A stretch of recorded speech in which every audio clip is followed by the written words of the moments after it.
ये तो संविधान के निर्माताओं ने नहीं सोचा था। रिजर्वेशन केवल दलितों को दिया गया।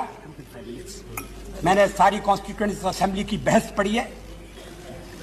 हमारे सिख बंधुओं के संबंध में एक अपवाद किया गया था और उस समय के हमारे राष्ट्रीय नेताओं ने कहा था कि यह अपवाद जरूरी है क्योंकि पंजाब बट गया है और सिख अपने स्थान से वंचित हो गए हैं। और किसी के बारे में उन्होंने कभी कल्पना नहीं की थी कि मजहब बदलने के बाद भी रिजर्वेशन होना चाहिए।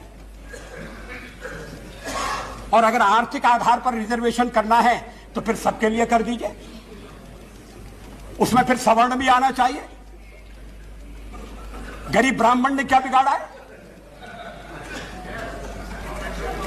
लेकिन हम तो गरीब ब्राह्मण की बात नहीं करते।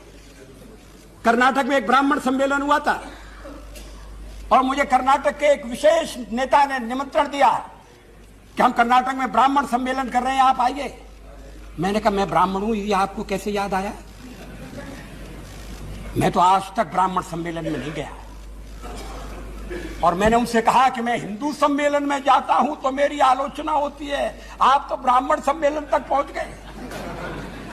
और अगर मैं ब्राह्मण सम्मेलन में जाना शुरू कर दूंगा तो कल कानिकुब्ज ब्राह्मण सम्मेलन में जाना पड़ेगा और फिर कानिकुब्ज कितने बीघा के हैं, बिस्वा के हैं, इसका विचार करना पड़ेगा। एक गार्ड के सामने एक बात और कही है कि जहां सेक्युलरिज्म पर चर्चा होना चाहिए, कास्टिज्म पर भी चर्चा होना चाहिए।